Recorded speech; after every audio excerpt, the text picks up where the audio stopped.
Hi, I'm Tim Keiningham. I believe passionately that the best way to compete is through memorable customer experiences that link to the bottom line. And that's a little bit about what we're going to talk today. First, I hope that everyone's gotten a copy, and I really appreciate Qualtrics here for offering that to everyone here. But what we're going to speak about is the wallet allocation rule. It was introduced in the Harvard Business Review. We had articles in the MIT Sloan Management Review, and lots of scientific peer-reviewed studies as well that discuss this. So the first question is, why do we need the wallet allocation rule? Well, Gartner says that 89% of our companies are going to be competing based on the customer experience, primarily on the customer experience. Think about what that means.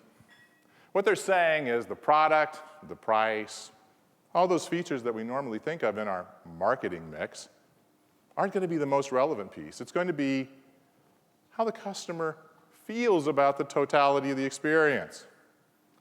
Now, first of all, we obviously know that's actually hard to do, but there's also a little problem with that. First, we have to get data. Every one of us are sending out surveys. The problem is that every one of us are sending out surveys. And as easy as we may want to make it, our customers are getting overloaded with surveys. Still, we need this information. Why? Well, some of us are going to collect it and put it in our annual reports and say how great we are. Others are going to be using it to drive change in the organization. There's just one problem, one really big problem, and it has nothing to do with customer overload. It has to do with the relationship of the data we're collecting to the business impact. What you're looking at here is a chart. I didn't create this chart. It was created by Bloomberg Businessweek. And what they looked at was they looked at the American Customer Satisfaction Index data. And for those who aren't familiar with that, that's a national barometer of satisfaction put out by the University of Michigan that does about 85% of the United States gross domestic product. They look at almost all the major firms, and they put out an annual satisfaction rating, and they've been doing it for 20 years. And it's a great source of data, and I published several scientific papers using that data. In fact, I have a forthcoming one in the Journal of Marketing Research, one of the premier journals and premier scientific journals. But what Bloomberg is finding here is that if you just took that data and then you took the stock market performance of those companies that it corresponds to, you actually see not what you want to see. You don't have to be a stats guru to realize that that line isn't going in the right direction. And so they came up with a really great article. Proof that it pays to be America's most hated companies. Anyone read that great article? It said, customer satisfaction has no impact on stock market performance. In fact, it might hurt company profits to make customers happier. I love it. Your contempt really and truly doesn't matter. That outcome was so unexpected that my hero, Stephen Colbert, came up with his best routine that I've ever seen. He goes through the list and talks about the firms that were actually performing really well. He said, Mercedes-Benz, you won, the Cadillac of cars, as he called them.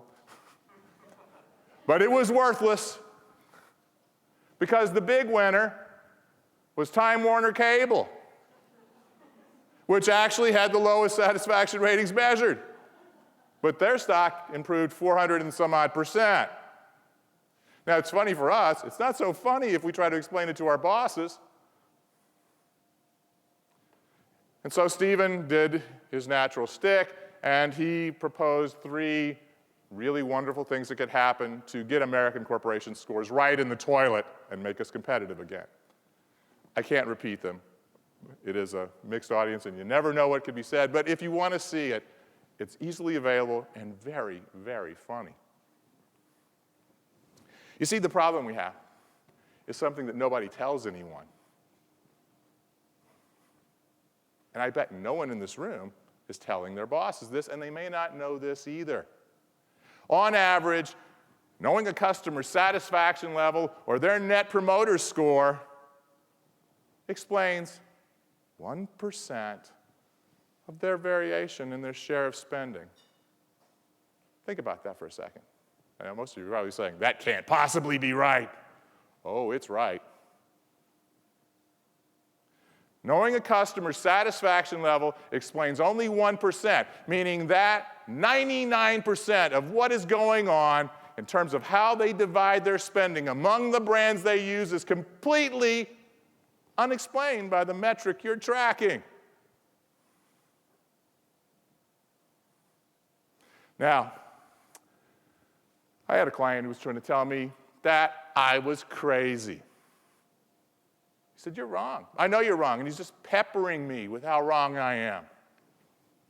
So I said, it's really great because it's really easy to prove for yourself using something really complicated like Excel. Because all you have to do is put the customer satisfaction rating or their net promoter level in one column and the share of spending they're giving to your brand in the other column, go down to the end, compute the R-square. Now, for those who don't know, that's a measure of association. It tells you how much knowing one variable explains the other. And when you get down there, it's going to be really low. So this guy goes, I have the data. I have the data. I'm going to do it right now. And he says, what do I do? I said, well, put the satisfaction level in one column, put the share of spending in the other column. Now what do I do? Go down to the bottom, compute the R-square. It's really easy. Excel gives you a formula for it. Type equal RSQ, parenthesis, column 1, column 2, close paren. As soon as I said close paren, all I hear is, ah! I'm not kidding. Ah! He didn't even make 1%. 0.87. That is worthless. How many of us go to our bosses and say, hey, it's a really great score, but it has no connection to how they spend with us. Let's make it go up.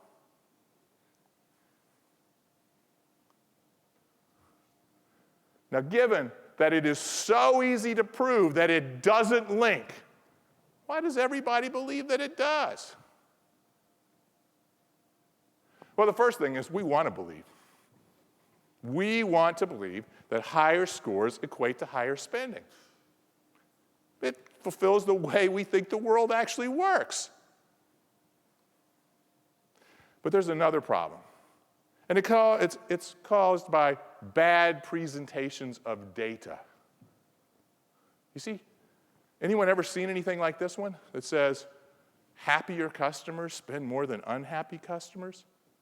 No, never saw these charts before. I bet we've all produced them. I didn't say there was no relationship. I said there was a 1% relationship. And when you aggregate the data, by the way, you're not allowed to aggregate the data. There are basic statistical rules for when you're allowed to aggregate data, and you are never allowed to aggregate the data when the individual level data doesn't match up to the outcome you want. And I can assure you that if it's 1% or 5%, probably even 10%, by the way, you'll never get 10, but say you did, you still can't aggregate the data. And just because there's a slight, statistically significant, managerially irrelevant number of 1%, you will get happy customers spend more. Now, you're probably saying, well, this still works for me. That's okay. No, it's not. Let me explain to you why it doesn't work. Now, forget satisfaction. Forget net promoter. Do you know that where you live has a huge impact on how much you weigh? It's true. I come from the South. I love the South. It's the place where you can actually get a steak that's deep fried. And then they put gravy on top of it. It is awesome. The problem with that awesomeness is it forced me to lose 30 pounds. I'm not making that up, because it turns out that my wife was not attracted to me based on gravity. And so I had to keep losing and losing. But if you look here, you can see that southern states tend to weigh more than western states. Now, here's what I want you to think about. Every time you see a really in-shape person, do you say this? Hey, are you from Colorado? No? You don't say that? Because whatever I do is I see a heavy person, I just talk in a southern accent. No, it's silly, right? But I bet you big money that relationship's actually stronger than the relationship you're presenting with your satisfaction and spending share. Now let's make it really, really easy. You can see that the West Coast weighs less than the East Coast. So let's just look at the average of those two. Now, right now, if I was to tell you, I need you to tell me who's from the West Coast and who's from the East Coast, and I only give you what they weigh, how well are you going to do? It sounds really silly now, doesn't it? And we're supposed to be the guys with the data, understanding and explaining it. And Qualtrics makes it very easy for us to do that. They have a fantastic platform, and they do great stuff for us, but they don't make the decisions. We do. Now, I have some good news, though. Are there any single ladies in the audience? Please. Are there any single ladies in the audience? Oh, come on. You? I know there's more, but everyone's afraid now. Everyone's afraid now. I've got good news for you. Very good news for you. I'm going to show you your future husband. I am, I swear to you right now. Now, this is your future husband. He's not bad looking, right? He's young. He's probably pretty fit. But on average, this has to be your husband. On average, for sure. No, you're saying no, but I promise you, when you walk down the aisle, you send me a picture. I'll send you my email. You send me a picture. He's going to look just like this man here. Now, you need to make sure that you perform your job well, because unfortunately, this average person is about, 26 years old, 28 years old. He makes less than $12,000 a year. But he does have a cell phone, so he can call you, even though he has no bank account.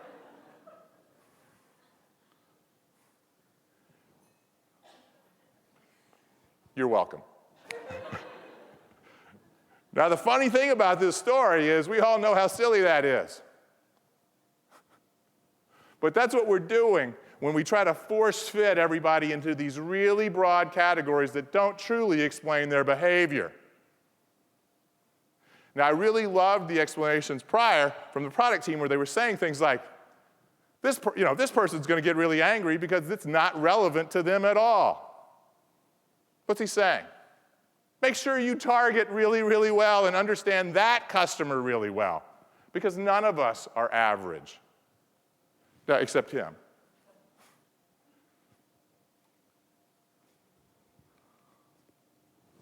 Now, if you don't think that this can cause a problem, think again. It can cause a very, very serious problem, and all you have to do is look at the largest employer on earth. I should say largest private employer on earth. There are two employers larger than Walmart, the United States Department of Defense and the Chinese Red Army. That's it. No one employs more people than Walmart. And Walmart traditionally does a good job of winning in their market space. And they were really winning during the recession.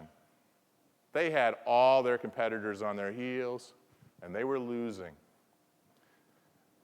And the one thing that Walmart decided was, now that we have them on our heels, we're going to address the one thing we're not good at. And the one thing they're not good at is customer satisfaction. So they relied on lots and lots of survey data. They went out and asked the customers what they wanted, and they redesigned their stores entirely based on what they wanted. And they called this measure Project Impact. And the goal was a cleaner, less cluttered store and a friendlier customer experience. And they were so certain that this was going to kill their competition that they put their chief operating officer out at a Merrill Lynch was it Merrill Lynch, anyone, one of the big investment bank conferences, to tell them, not only are we winning in the recession, but we're going to crush them post-recession. We're still a great investment. These are actual slides from that presentation. Well, they did get one thing they wanted. Customer satisfaction went to an all-time high. They set a record. There's a but to this story, because there is no story without a but. As soon as they launched Project Impact, they started the longest same-store sales decline in the company's history. They lost $2 billion, enough to be a Fortune 1000 company. Now, people go, they did this. It wasn't Project Impact. That's not it. No, the executives say it's Project Impact. They own up to it. It was totally Project Impact driven. In fact, once they stopped it, sales went right back up. And the CEO gave the best line you can ever get if you hate measuring the customer experience. They love the experience. They just bought less. And that generally is not a good long-term strategy. Think about that. None of us wants that to be the quote our CEO makes about our program, our effort to meet and match what the customer experience should be. So why is it that this doesn't work? Well, I want you to imagine that you've gone out and you've asked the satisfaction or recommend intention or whatever metric it is you're tracking, because they're all basically the same. And don't let anyone kid you that the metric matters at all, because it doesn't.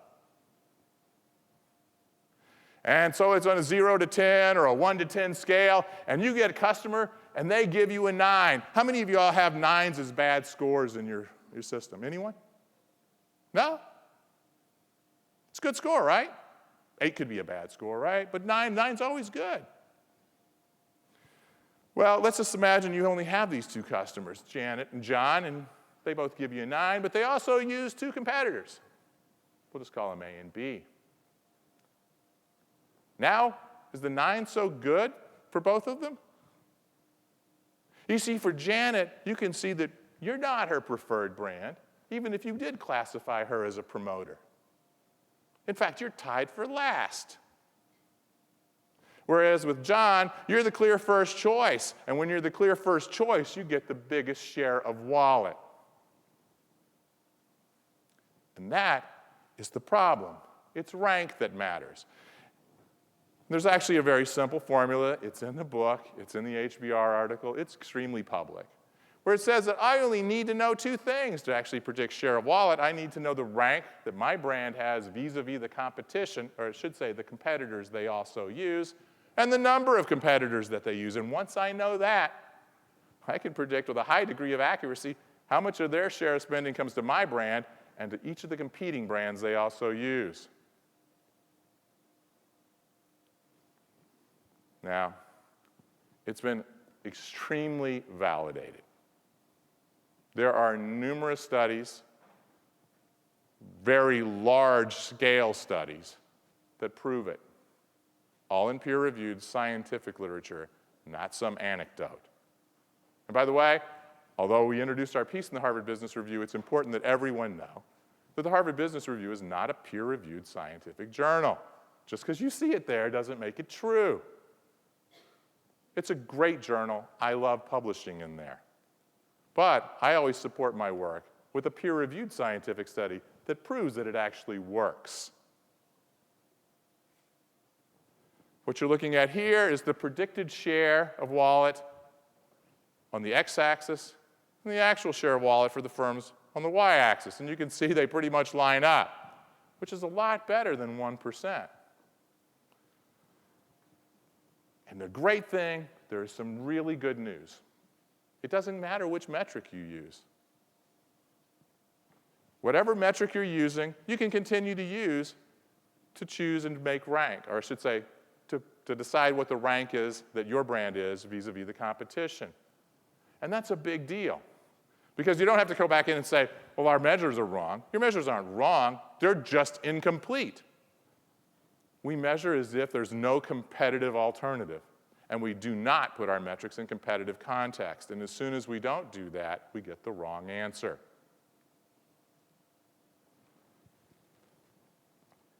And if you think that you can just sit back and say, well, it doesn't matter which metric I use, I don't have to change, you do. Because what determines a rank is very different than what drives satisfaction. So I'm going to give you a simple example. Everyone here wants their satisfaction or net promoter scores to go up, right? I don't have anyone having them say they want their measures to go down. Anyone? No? You know, it's a funny thing. When you read the book, you'll find out that there's a negative correlation between satisfaction and market share. And that's not me either. That's actually the founder of the American Customer Satisfaction Index, Klaus Fornell, at the University of Michigan with two leading academics from Indiana University, and they looked at over a dozen years' worth of data, and they said, you know what? It turns out there is a really strong relationship between satisfaction and market share. It's negative. And I'm happy to send you that paper if you doubt me. And here's the easy proof of that. The firms that have the highest satisfaction ratings are credit unions, famous for their size.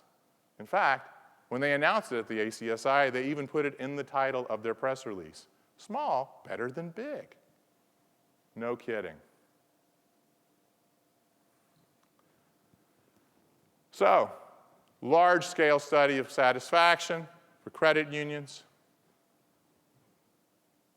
When they come out and they find out what's driving satisfaction, turns out the #1 driver of satisfaction is the resolution of complaints. You've got to be kidding. You mean if my complaints go down, my SAT scores go up? Anyone think that's news? Anyone think that's good or useful? You see, what happens is credit unions have been really good at going after complaints and resolving them. And I don't want to say you shouldn't do that, because satisfaction is clearly important. But let me ask you just a really, really basic question. How many of you chose your financial institutions because they were really good at solving problems they created for you? Anyone?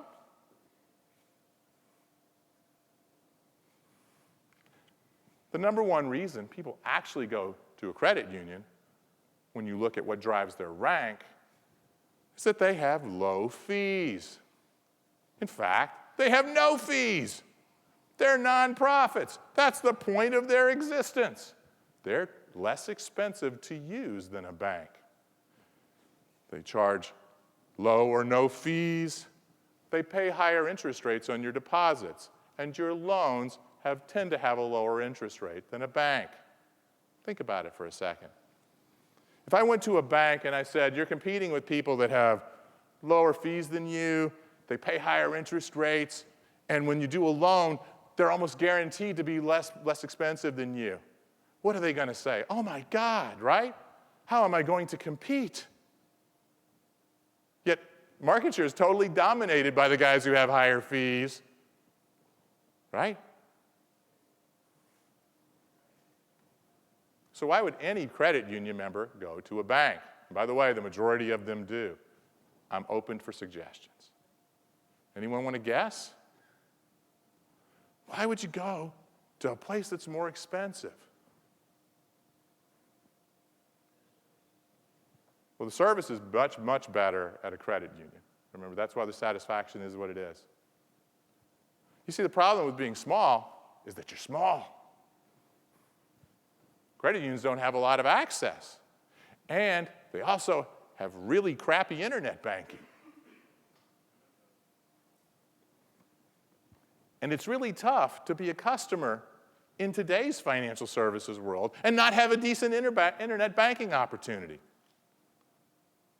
So telling the credit union to go in and focus on reducing their fee structure, which isn't possible since it's zero, or to drive down complaints even further, which are really low given that they have the highest satisfaction of any industry, is probably not an effective way to gain share. To gain share, I have to address the reasons my customers go to the competition, because customers have a logical reason for using every brand that they do.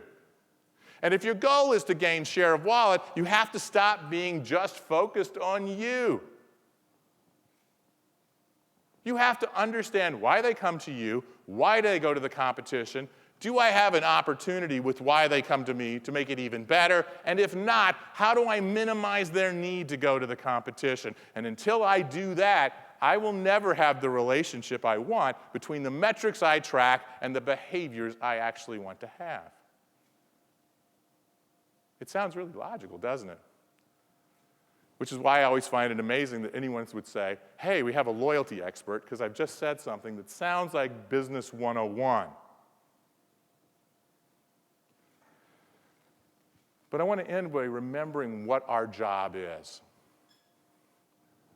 Our job is to really make things right for the customer. Our job is to know them so well that our product fits them. Our product is exactly what they want. And that is why we are in this business of gathering information of the customer. And I wish that was my line, but it's not. It's Peter Drucker, the father of modern management. By the way, a huge fan of marketing and a huge fan of marketing research, who said, our job is to keep us connected. And marketing is the main function of business, believe it or not. As he said, any firm in which marketing is either absent or incidental is not a business and never should be run as if it was one. It's our job to be the voice of the customer. And it's our job to make sure that what we deliver satisfies their need to use us and minimizes their need to go elsewhere. And with that, I'm going to close. Thank you so much.